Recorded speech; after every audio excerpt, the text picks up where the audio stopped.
قرائت شاه‌اثر علامه باباجان غفورов تاجیکان، تاریخ قدیمترین، قدیم، عصر میانه و دوره نو، گفتار 14.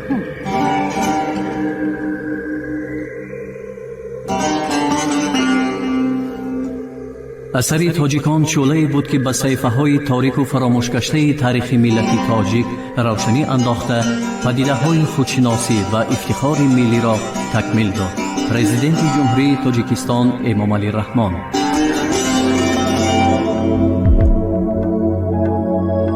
اجدادان تاجیکان در دوره ترقیات مناسبت‌های غلامداری آسیای میانه در هیئت دولت هخامنشی‌ها.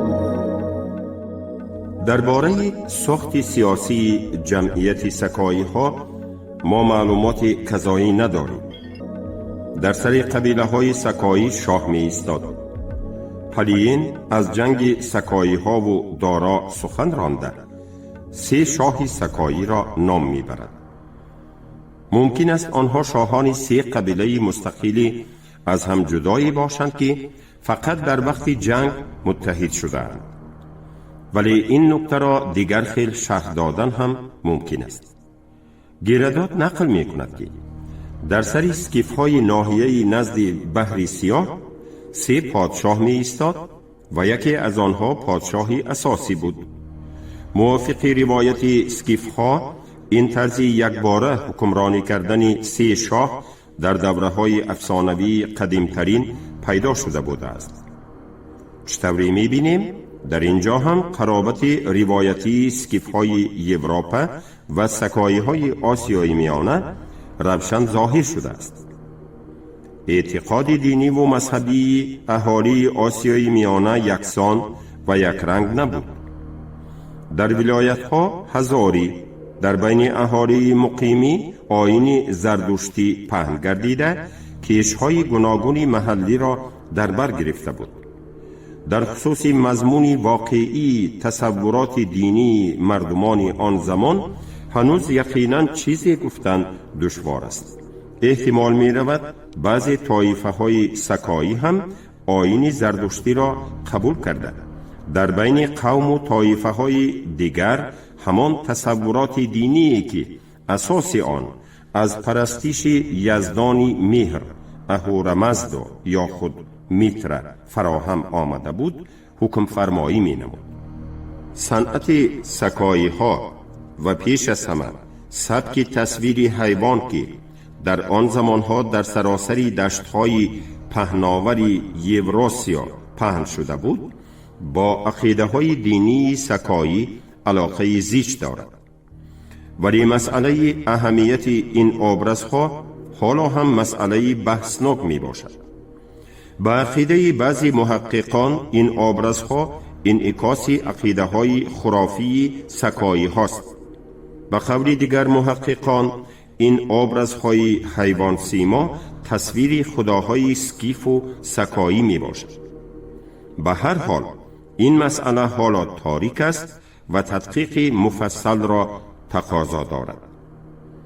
دفینه امودریا برای آموزش و تدقیق عقیده های دینی و خرافاتی خلقهای قدیم آسیای میانه اهمیت کلان دارد. گفتن ممکن که در این دفینه بیش از همه عنعنه صنعت باخترها و سکایی های کوچمنچی عکس یافته است.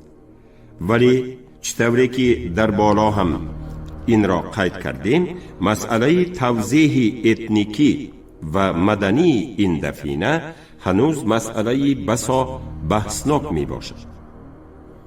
در دولت هخامنشی به اصطلاح تقویم خرداوستایی جاری شده بود. این تقویم اصلاً به تقویم شمسی مصر که هر سال از 12 ماه 30 روزی و 5 روزی علاوه فراهم می آمد شباهت داشت. ماه و روزهای این تقویم با نام خدایان و شخصان اساطیری منسوب به آیین زردشتی خرداوستا که در گاتها ذکر گردیده اند، اینچنین با نام دیگر خدایان ایرانی از جمله آنانی که زردشت یقیناً منکر شده است تسمیه یافتند. این تقویم در بین مردم ایرانی نژاد به طور وسیع پهن گردیده بود. یادگاری های خطی مربوط به سوخت، خوارزم و پارت در زمانهای قدیم و ابتدای عصر میانه در سرزمین آسیای میانه مستعمل بودن آن را شهادت می دهند. تقویم فارسی میانه و تقویم از آن برآمده فارسی نو در زمینه همین تقویم به وجود آمده است. نام ماه‌های تقویم شمسی امروزه ایران از نام خدایان خرد اوستا گرفته شده است. نام ماه‌های این تقویم قدیمه در یادگاری‌های خطی بعضی دیگر کشورهای آسیای نزدیک از جمله در ارمنستان نیز دچار می‌آید. آن وقتها در بین قوم و طایفه‌های آسیای میانه داستانی که در اوستا هم انعکاس یافته بود رواج داشت. توسط روایت کتیسی پارچه از قصه ملکه زرینه و استریانگیدی میدی محفوظ مانده است. در آن نقل کرده می شود که زرینه پس از فوت شوهرش پادشاه سکایی به مرمر نام حاکم ولایت پارتها خانه‌دار می شود. پادشاه ملک فارس به مقابل مرمر لشکر می کشد. در وقت محاربه استریانگی نام مردی میدی یک زنی سکایی را از اسب فرو می اندازد. زنهای سکایی واقعا هم سواره خوب بوده مردانوار می جنگد. او به محض دیدن این زنی صاحب جمال و مثل گل شکوفان وی را ضرر نرسانیده سر می دهد. پس از چند وقت خود استریانگی به دست شوهر وی اسیر می افتد. در دل استریانگی نسبت به این زنی صاحب جمال آتش عشق شعله‌ور می گردد و ظاهراً چنین احساس در دل زن هم پیدا می شود. ولی شوهر وی استریانگی را کشته نیست و هیچ یک زاری و تولای زن او را از این قصد بازداشته نمی تواند. آنگاه زرینه اسیران را رها کرده با کمک آنها شوهرش را می کشد و با استریانگی انسیت می ورزد. به عقیده یک قطار عالمان این اثری از داستان سکایی است، اما بعضی ها چنین تخمین دارند که آن نمونه از آفریده های میدی است. به نظر ما عقیده اولی صحیح تر می نماید.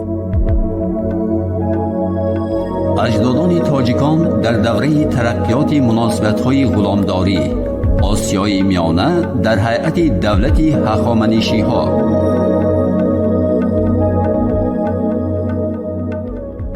آسیای میانه و ایران در عهد سلطنت هخامنشی‌ها.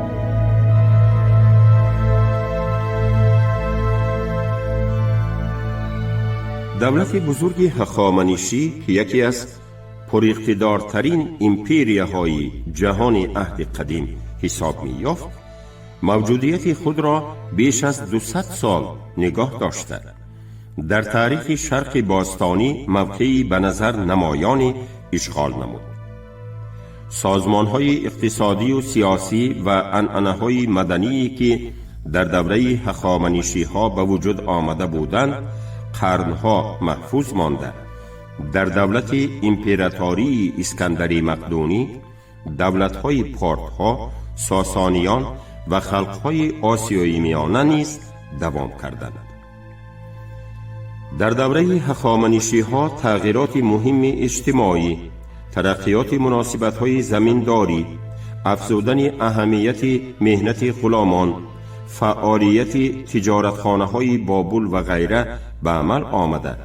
نظام یگانه دولتی پول و ترتیب پرداخت مالیات در اساس به نظر گرفتن امکانات اقتصادی کشورهای داخل امپریا جاری گردید. اصول اداروی به ساتراپی‌ها، ولایت‌ها تقسیم کردن دولت با انیق مقرر نمودن حدود آنها و کارگزاری از یک رسم الخط یگانه عمومی دولتی یعنی الفبای آرامی استفاده کننده به وجود آمد. همچنین پوچتای دولتی تأسیس یافته، راه‌های نو ساخته و راه‌های کهنه کاروانگرد تعمیر کرده شد. غیر از این قانونگذاری عمومی دولتی کار کرده برآمده در تمام قلمرو سلطنت هخامنشی ها جاری کرده شد. در عین زمان قانون‌های پیشینه خلق‌های گوناگون قوه خود را نگاه می داشتند. خود از خود معلوم است که واقعیت تاریخی خیلی مرکب بود. به سیاست پیشگرفته پادشاهان هخامنشی فقط در قیاس سلطنت‌های مستبیده قدیمه شرق که ظلم و استبداد آنها نظر به عهد هخامنشی ها شدید تر بود می توان بهای نسبتاً مثبت داد. در زمان حکمرانی آنها نیز زندگی خوش و آرام نبود. مبارزه های تند و تیز صنفی، شورش های مردمان مطیع پایه های دولت هخامنشی را متصل به لرزه می درآوردند. هخامنشی ها برخلاف دیگر پادشاهان پیشین زمان شرق قدیم نسبت به آیین و مذهب‌های سایر خلقها خیلی با تحمل مناسبت کرده، حتی معبد و کلیساهای کشورهای مختلف را به مثل عبادتخانه‌های بابل و یهودستان دوباره برقرار نمودند. خصوصاً اساسگزار دولت هخامنشی کوروش شهرت زیادی پیدا کرده بود. فارس ها او را جد کبیر، بابلی ها رسول خدای مردوک، یونانی ها رجل بزرگ دولتی و یهودیان نجات بخش خدا یهوه نامیدند. در زمان هخامنشی ها برای تجارت بین الخلقی شرایط مساعد فراهم آمده بود. سیاحان و دانشمندان می توانستند به کشورهای تابع دولت هخامنشی سفر کنند. بسیار نمایندگان معروف مدنیت یونان قدیم، گیکاتی، گیرودوت، دیموکریت و دیگران آن وقتها به کشورهای مشرق زمین سیاحت نموده هموطنان خود را با کامیابی های مدنی خلقهای شرق شناسانیدند. همه این به وسعت افقهای مدنیت تابعیان دولت هخامنشی باعث گردیده به انکشاف علاقه بین نمایندگان خلقهای گوناگون مساعدت نمود. چنان که معلوم است اسکندر مقدونی نیتی به یک وحدت مدنی و سیاسی متحد کردن یونانیان و خلقهای شرق را در دل می پرورید و این آرزوی خود را با کمک سربازان مقدونی به عمل آوردن می خواست. ولی هرگاه به مقاومت شدید مردمان از جمله خلقهای آسیایی میانه دچار می گردید. البته راه آسایشته و مسالمت آمیز بیشتر منفعت رسان و ثمره بخشتر بود و او را به حصول مقصد نزدیکتر می نمود. باید خاطر نشان کرد که آغاز سینتز مدنی خلقهای گوناگون و جریان اولین مرحله های انکشاف آن در ظرف 200 سال قبل از فتوحات اسکندر مقدونی به وقوع پیوسته است و از این رو تدبیرات اسکندر در این راه ادامه همان سیاست هخامنشی هاست. در زمان هخامنشی ها در داخل هر یک کشور تابع آنها نمایندگان خلقهای مختلف همراه زندگی و کار می کردند. چنانچه در جزیره الیفانتینه نزد سرحد نوبیه و در شهر ممفیسی مصر مصریان، فارس ها، یونانیان، خوارزمی ها، بابلیان، آرامی ها، یهودیان، فینیکی ها و غیر زیسته با هم در معامله بودند.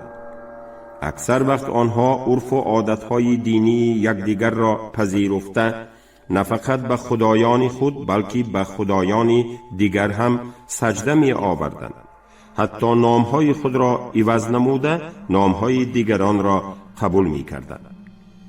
در نیپور و دیگر شهرهای بابل بابوری ها، مصری ها، کری ها، لیدی ها، میدی ها، یهودی ها، هندو ها، سکایی ها، باختری ها، خوارزمی ها و غیره با هم زندگی و کار می کردند.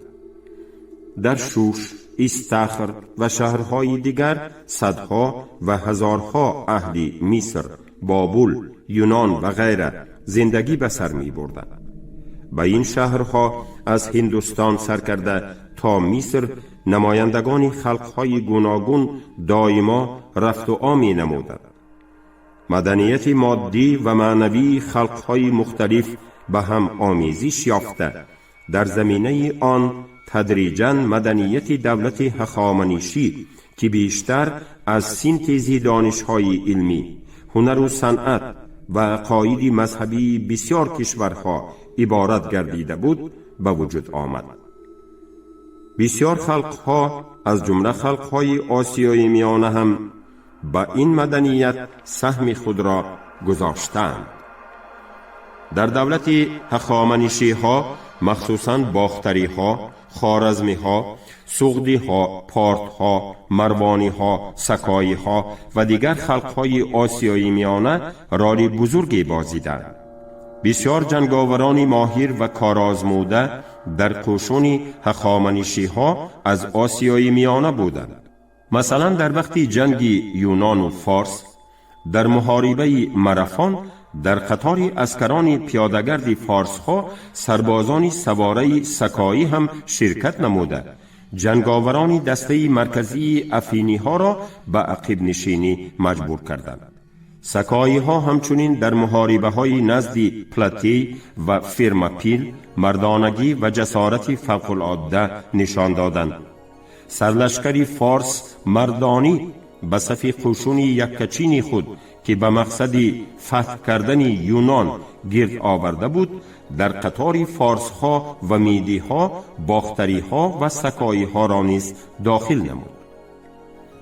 جنگاوران سکایی در هیئت قشون های کشتیگر در محاربه ها اشتراک می کردند. آنها را در صف قشون های مصر هم دیدن ممکن بود. صفحه های سفاری عراقی در آنها سربازان سکایی کلاه بر سر تصویر یافته‌اند. از مصر تا آسیای میانه در همه شهرهای دولت هخامنشی می توان پیدا کرد. در شهر نیپوری بابل و اطراف آن محله های کلان مهاجرنشین به وجود آمده بود که در آنها سربازان سکایی استقامت می کردند. چون این مسکنهای سربازان سکایی در دیگر شهرهای بابل نیز موجود بودند. چنانچه در سند عهد دارای یک از شهر سیپر سکیت نام مرد سکایی یاد شده است. نمایندگان دیگر خلقهای آسیای میانه هم در کشورهای مختلف خدمت سرباز هخامنشی را ادا می کردند و یا با سببهای دیگری به آن جایها هجرت می نمودند. مرد خوارزمی درغمان در جزیره دوردست الیفانتین زندگی اختیار کرده در آن جای صاحب جاه و جلال گردیده است. همین را هم باید قید کرد که در سندهای بابلی عهد دارای یک زنهای قندهاری و باختری که به کنیزی فروخته شده اند یاد کرده می شوند. نمایندگان آسیای میانه به طرفهای آسیای خرد هم می رفتند. در نوبت خود اهل کشورهای غرب هم به آسیای میانه آمده سکونت اختیار می کردند. در عهد خشایار شاه عصر 5 پیش از میلاد بسیار کسان از شهر یونانی میلیت به آسیای میانه مهاجرت نموده در اینجا مسکن گرفته بودند. آنها به دو زبان، هم به زبان محلی و هم به یونانی گپ می زدند. در عهد دارای یک اهالی شهر برک افریقای شمالی به باختر کوچانیده شده بودند. غیر از این نمایندگان اداره های دولتی هخامنشی از جمله منشی های آرامی در آسیای میانه زندگی می کردند. هرچند منصب های مهم اداره دولت اساساً در دست فارس ها بود، هخامنشی ها نمایندگان دیگر خلق ها را نیز برای اشغال منصب های کلان راه می دادند.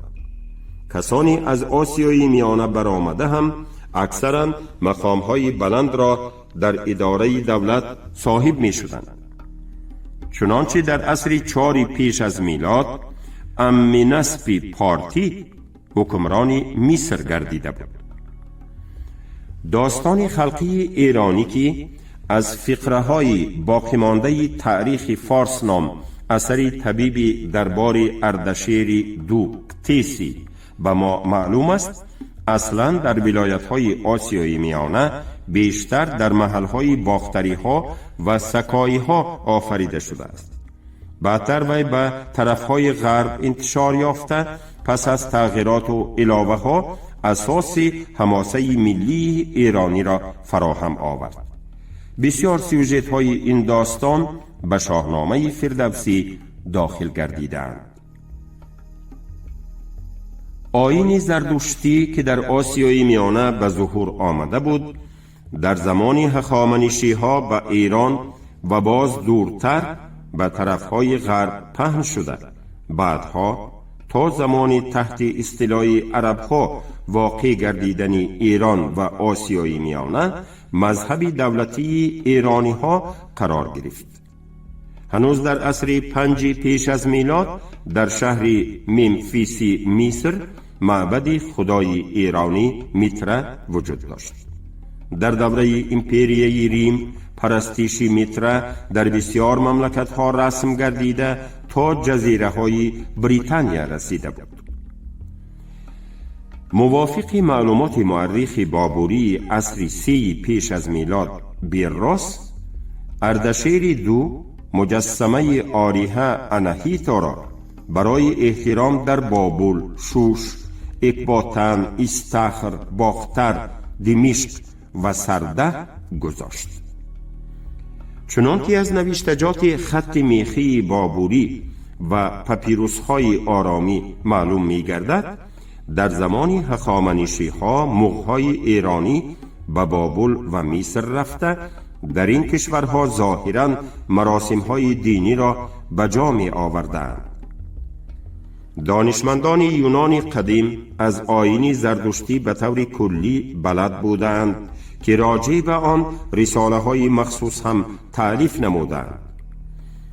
مثلا ارسطو درباره مخها اثری آفریده است که تا دوره ما فقط بعضی پارچه های آن باقی مانده.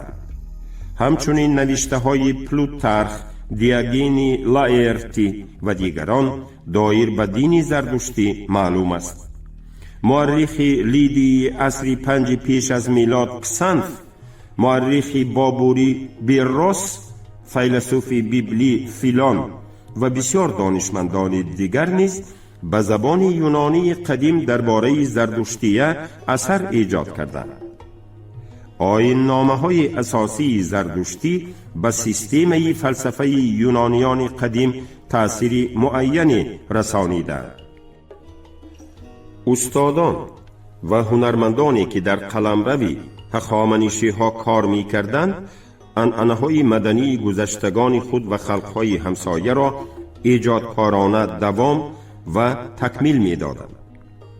هنوز در عهد هخامنشی ها در سرزمین پهناور از سیبیر تا نواحی شمالی لب بحر سیاه هنری مخصوصی طایفه های اسکیفی در تصویر حیوانات، سبک اسکیفی تصویر حیوانات به وجود آمده بود. اثرهای صنعت این سبک در زمانهای قدیم به درجه شهرت داشت که بعضی نقاشان یونانی از آنها استفاده می بردند. صنعت هخامنشی از همین سبک اسکیفی تصویر حیوانات که آن وقتها در بین اهالی دشت‌های یوراسیا از جمله آسیای میانه حکم فرما بود خیلی بهره‌مند گردیده است. اثرهای برجسته آن را در نواحی نزد ارل، 7 رود، پامیر و یک قطار محل‌های قزاقستان پیدا کردند. آثار صنعت هخامنشی‌ها، مصنوعات کاسبان و پیشوران هخامنشی نه فقط به آسیای میانه بلکه دورتر به طور دشت‌ها تا به محل اقامت سبرمت‌ها راه یافته در نوبت خود به مدنیت و صنعت آنها تأثیر خود را می‌گذاشتند. خلق‌های آسیای میانه و ایران در بابت لباس هم عمومیت داشتند. خصوصا لباس خوارزمی ها، باختری ها و دیگر خلق‌های آسیای میانه خیلی مانند بود. ضمناً سکایی های تیگر خود بیشتر با کلاه خود فرق می کردند. لباس آنها از نیمتنه تسمه و شلوار کوتاه عبارت بود. نمایندگان خلق‌های آسیای میانه در نقش‌های برجسته بیستون، تخت جمشید و نقش رستم تصویر یافتند که این برای دانستن خصوصیت‌های آنتروپولوژی و etnogrافی این خلق‌ها اهمیت بغایت کلان دارد. این یادگاری‌ها نشان می‌دهند که لباس فارس‌ها هم عیناً مثل لباس مردمان آسیای میانه بوده است. بازیافت‌های حفریات قرغان‌های منسوب به عصرهای 6-4 پیش از میلاد آلتای که اشیایی از پوست، پشم و نمد ساخته شده در شرایط یخبندی دائمی به خوبی محفوظ مانده‌اند، درباره علاقه‌های مدنی و تجارتی ایرانی هخامنشی و آسیای میانه شهادت می‌دهند. پارچه‌های متاع پشمی و گلیم پتکی در قرغان پنجم پذیریق یافت شده اند خیلی جالب دقتند. آنها از درجه بلند هنری بافندگی و قالینسازی آن وقت شهادت می دهند. بعضی ها چنین می پندارند که این گلیم را استادان فارس یا ملی تیار کردند. به عقیده دیگران وی مال هنرمندان آسیای میانه است. احتمال قوی می رود که این گونه گلیم ها هم در ایران و هم در آسیای میانه تیار کرده می شدند، زیرا طریق بافت، نقش و نگار و سوژه لوحه های در آنها تصویر شده برای بسیار خلق های ایرانی زبان خاص و عمومی است.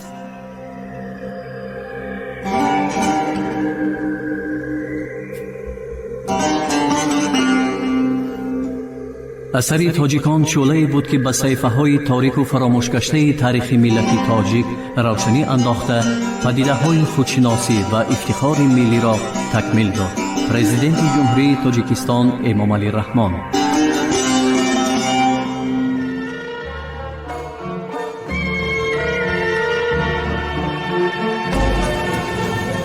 شما گفتاری 14 را از کتاب علامه باباجان غفورов تاجیکان در قرائت عبدالرشید خوجمقولov شنیدید.